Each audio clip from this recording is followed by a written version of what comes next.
Shalom, shalom, shalom. First and foremost, all praises and the belong is due to Yahweh, Bahashem, Hamashiach, Wamalak, Yahushai. Second, this is Brother Yardan, WFI Detroit, coming back at you with yet another cold cut. Today in this cold cut, I will be addressing what it means to be a man. More so, what kind of man are you? That's what I would title it. What kind of man are you in this truth? And that question in itself requires a lot of soul searching, as they say, deep examination, reading. You may have to ask yourself some questions. So whatever you may be lacking, Lord willing, the Most High is going to reveal it through these precepts and the points that I will bring out through the spirit and power of Yahweh Bashem Yahushai. With that being said, I do want to make known that these verses, they don't only apply to brothers. They can apply to sisters as well. However, I'm touching from the perspective to brothers on a man and how they apply to you in his walk. Because a man and a woman, although we may have the same walk, there's certain things that each party has to know specifically. And I'm going to begin with the book of Joshua, chapter 18, verse 3. And Joshua said unto the children of Israel, how long are ye slack to go to possess the land which the Lord God of your fathers hath given you? Now, typically in the Bible, when the Most High wants you to realize your faults or your issues, he states it with a question. Why are you this? Why are you that? What were you doing? These questions help us reflect and look in the mirror and realize, why was I doing that? Questions are to make you think. And so Joshua, by asking this question, is helping Israel make them think and realize, why are we so slack? In other words, why are we so lazy when it comes to grabbing what's already ours? You have to ask yourself that, when was the last time I was slack into grabbing my blessing? When was the last time I was slack grabbing my Bible? When was the last time I was slack trying to pray into the Lord? And slackness is a terrible trait within a man, because if you slack with yourself, you're going to be slack with your household. You're going to be slack with the Lord. You're going to be slack when it comes to work. That spirit lingers throughout all different paths of life. It affects everything you do. And so you have to ask yourself, am I lazy in this truth? Let me get another precept in Ecclesiastes, chapter 11, verse 4.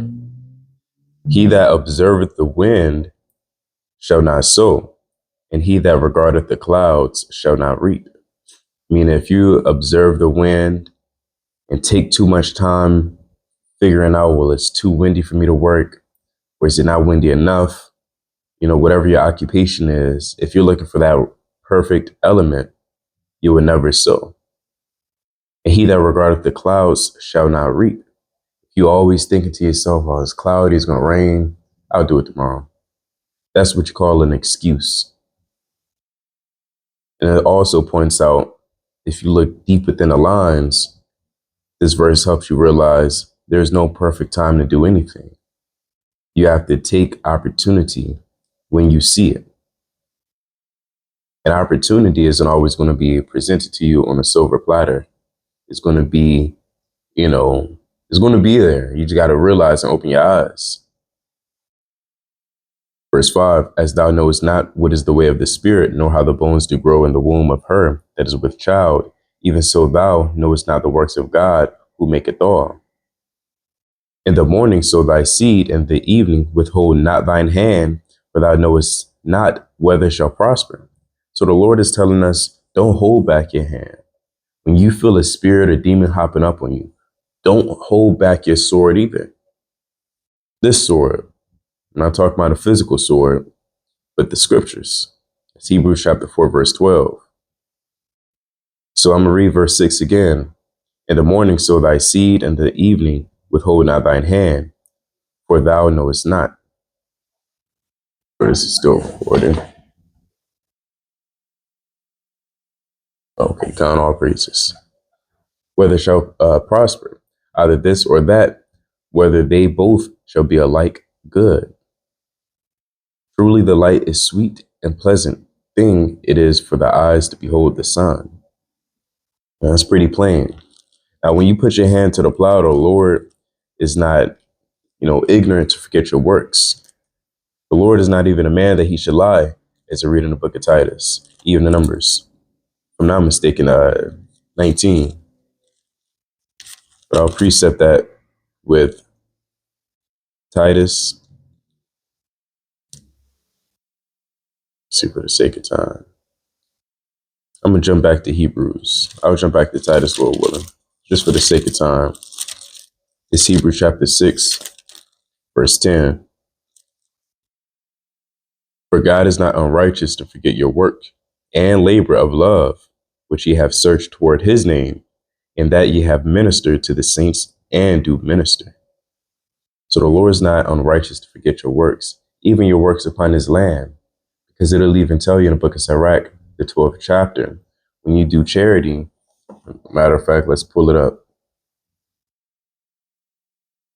Go to the scriptures for all things. Now, this is the book of Sirach, aka Ecclesiastes, considered to be one of the books of Solomon, or a part of the books of wisdom, I should say. Solomon did not write this. You will read in a prologue who wrote it.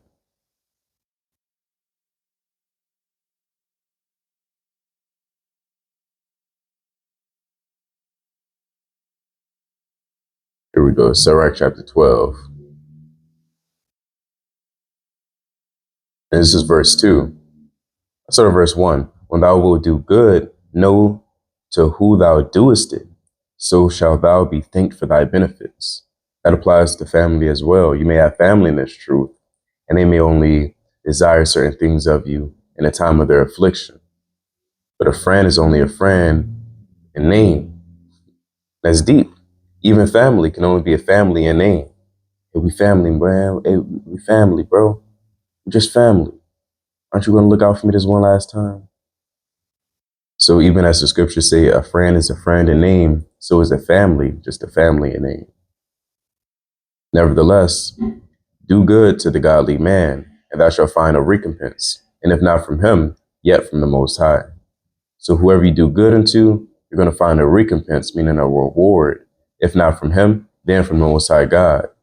There can no good come to him that is always occupied in evil, nor to him that giveth no alms.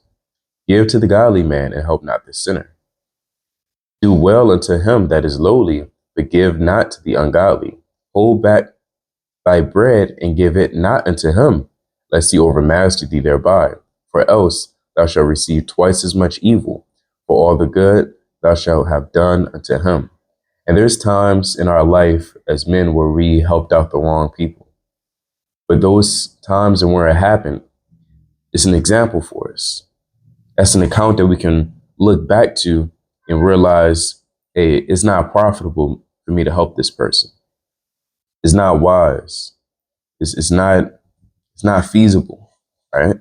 This is just going to bring about spirits, and it's going to ultimately turn to my demise. Because once you ask once, you're going to ask twice.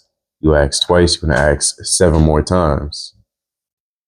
And you don't want to enable that spirit of greed and beggarness into your brother. Let's jump on to the next point. We touched on laziness and slothfulness. We touched on the point how the Most High is not unrighteous to forget your works. And that goes for job searching too. Maybe you need a job. Are you really putting in the work you need to do? Are you really applying to 10, 15 jobs? Are you actually walking down the street looking for jobs, asking if they're applying? Or are you just kind of applying to 2 jobs on Indeed? That's not really too credible. And you're not calling places back. And you're just being a nigga man. You gotta ask yourself these things. It's that hard talk. Because a lot of our fathers and grandfathers really weren't present in our life. And as a result from that, We carried bad traits from the people around us in this world and society, even these so-called role models, such as Kevin Gates. Lord forbid, you consider him a role model, but some brothers, they may be lost, and so they look up to him. They may look up to Charleston White. They may look up to, whoever else is out there that's an influencer. They may look up to these men, not realizing that they're not teaching them a damn thing, because no precept is being brought out. So let's say you're a brother that talk too much. We're saying in the book of Sirach, paraphrasing, discretion is the wiseness of a man. There's nothing wrong with being discreet in your actions and in your movements. This is Proverbs chapter 10, verse 14. Wise men lay up knowledge, but the mouth of the foolish is near destruction. So a wise man is going to know when to say this word or to say that word. Eventually you may have a wife. Brother, you don't have to speak your whole mind. You don't have to say everything. In fact, it'll tell you that in the book of Micah, which will be my next precept. Micah chapter 7, verse 5. Trust ye not in a friend, put ye not confidence in a guide. Keep the door of thy mouth from her that lieth in thy bosom. Right? The Lord doesn't tell us all his thoughts. Your boss at work, he doesn't tell you all of his thoughts and his plans for you and when you're going to get fired. He doesn't just tell you, I'm thinking about firing you. Certain things you have to withhold for the better, because not every thought is a profitable thought at that. Some things that you may consider wise is actually foolish. Got another precept.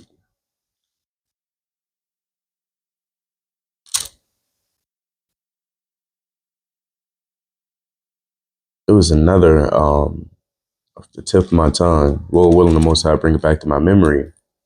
But it goes something like this, to the effect of, a wise man will constrain knowledge. And if you know, drop it in the comments. Right. I'm still in this flesh. I'm not a robot. I'm not going to remember every precept. So don't rebuke me. Don't rebuke me for that. Let's see. I get a classic. Oh, there's another one. Proverbs 18. Let's see.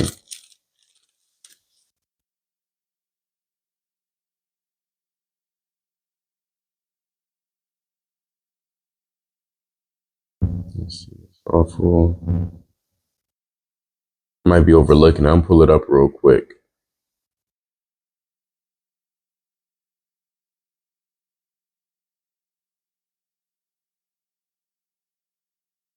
Proverbs 17 and 27. One chapter off. And it reads, He that hath knowledge spareth his words, and a man of understanding is of an excellent spirit. So if you got knowledge, you're going to know that it's not always profitable to say stuff. Eventually you say something at the wrong time or out of season. I mean, you just vexing the congregation and your household. Let me pull up another one.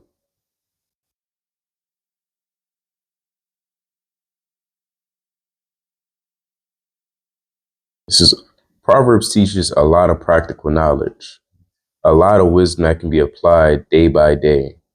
And if you neglect it, I mean, you're gonna get jammed up.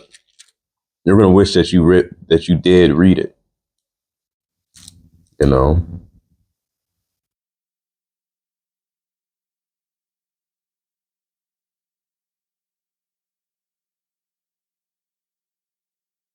This is Proverbs chapter 10, verse 19. And it reads, In the multitude of words there remaineth not sin, but he that refraineth his lips is wise. And if you can master this and or apply it at work, I mean, you that guy. You moving like Solomon. You moving like David. Abner, he didn't apply this precept. This thought wasn't in his mind, or else he wouldn't have said, hey, there be many servants that break away from their master. Who are thou? I mean, if he just used wisdom and subtlety, he would have still been alive. Not to this very day, but during his lifetime, he would have still been alive, still been with his rib. He would have been chill. However, you see how just a few words can destroy you. That's why death and life is in the power of the tongue. So ask yourself, are you that brother that be yapping, just yapping and running off at the mouth? You always got something to say. And it's just madness and folly and it's vexation. And brothers saying, oh, here come that brother. He's still talking about this. Keep talking about that. He always saying something. Don't be that guy. Don't be that guy. Brings me to my next point. Don't be too distant either. Got to make sure you're not that brother that's always, in another country. And I'm not speaking literally. Like on a spiritual level, your mind is on another country, far, far, far away from brothers. You're just on the outskirts of the congregation. This is Proverbs chapter 27, verse 8. A lot of beautiful practical knowledge. Proverbs chapter 27, verse 8. As a bird that wandereth from her nest, so is a man that wandereth from his place. And that's beautiful imagery within the scriptures. If you were ever to see movies or TV shows, or perhaps a video on Nat Geo, you will know that a bird kind of stumble out of his nest. And once it stumbles out of his nest, it's away from its security and its safety, which is that nest. And a lot of brothers, you may find yourself falling and slipping, feeling like you can carry all that on yourself, not realizing you fell and you stumbled into a path that's not good, carrying that burden, carrying that stress, carrying that doubt and that worry, thinking you a super Hebrew. Brother, you're not that guy. Even David had counsel. Every king had counselors. The Lord, the Most High, he has counselors. Not that he needs them, but that's just a shadow of what we should do.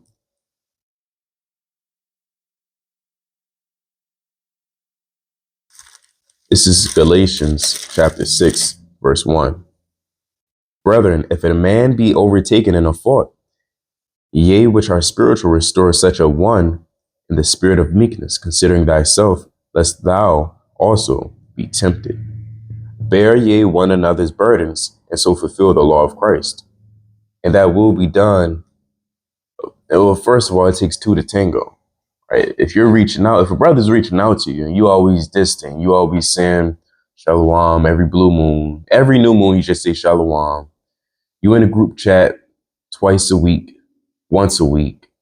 No shaloms, no pray for me. No, I'ma pray for y'all, brothers. No, nothing. Just dry. Just a desert.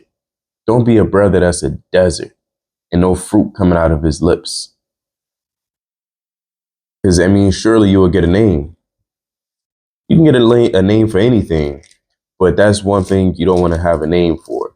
Just being distant and you all the way on Mars. All the brothers here on earth in the congregation and you all the way on Mars doing God knows what.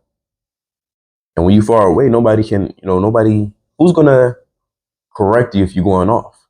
Who's going to judge you? Because judgment and correction is love. The same way a rod and an iron for us is love.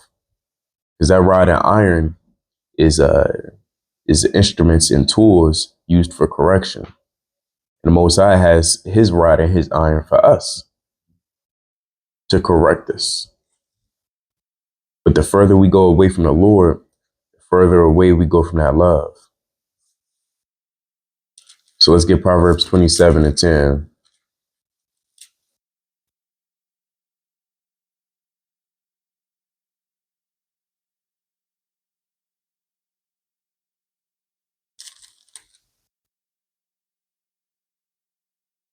Thine own friend And thy father's friend forsake not, neither go into thy brother's house in the day of thy calamity. For better is a neighbor that is near than a brother that is far off. And that's spiritual in a lot of ways, but I'll just touch on one fold. Go to that brother that's near. Go to the neighbor that's near, not to the guy that's far off. He in a whole another congregation, in an entire other camp, in another state, or in another city, when you got a brother right down the road from you that can help you uplift yourself. Let's get another one, Sirach 37:6.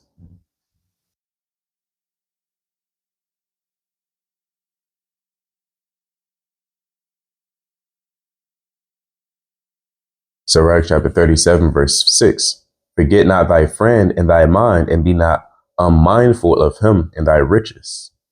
That's pretty simple. That verse itself explains it. Don't forget that friend that you used to have mighty new moons with. They used to, hit up every other day. That you used to kind of call every, maybe once a week or twice a week. She was in a group chat, kind of going back and forth, bringing out verses. Don't forget that brother. Don't forget him. You praying to the Most High for wisdom. You praying to the Most High for comfort, not knowing that that brother is your wisdom and your comfort. He's there to help you gain wisdom and provide comfort through the Spirit. Don't neglect your blessings. Which leads me to my next point. You have to accept rebuke. Proverbs chapter 10. And I'll close out with this one for the sake of time. Proverbs 10 and 14.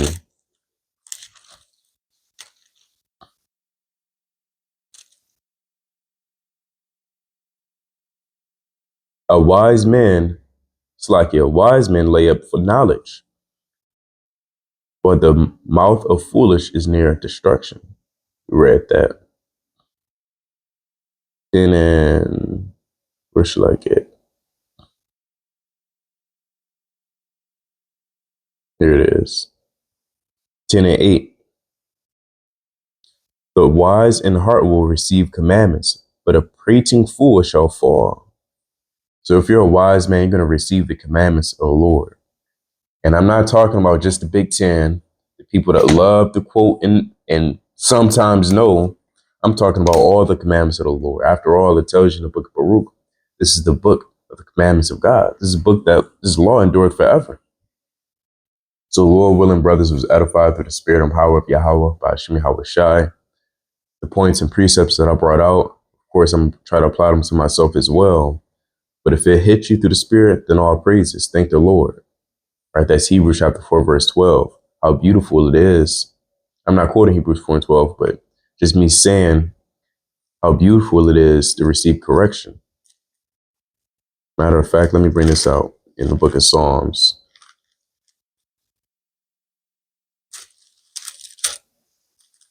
(144), 145.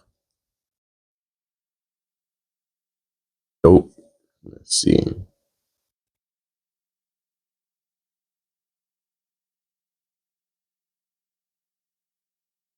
Like it, my goodness, Lord.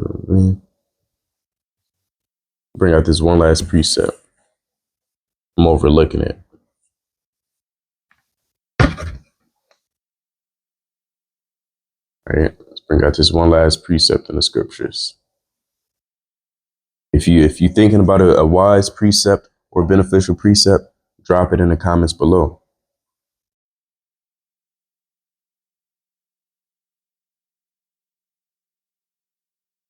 Psalms 141, verse 5. And it reads, let the righteous smite me. It shall be a kindness, and let him reprove me. It shall be an excellent oil, which shall not break my head. For yet my prayer also shall be in their calamities. By Shema Mashak Malak Yahushai. With that, I'm going to conclude this cold cut. Lord willing, Israel's been edified. Lord willing, you subscribe to the channel and share. Shalom.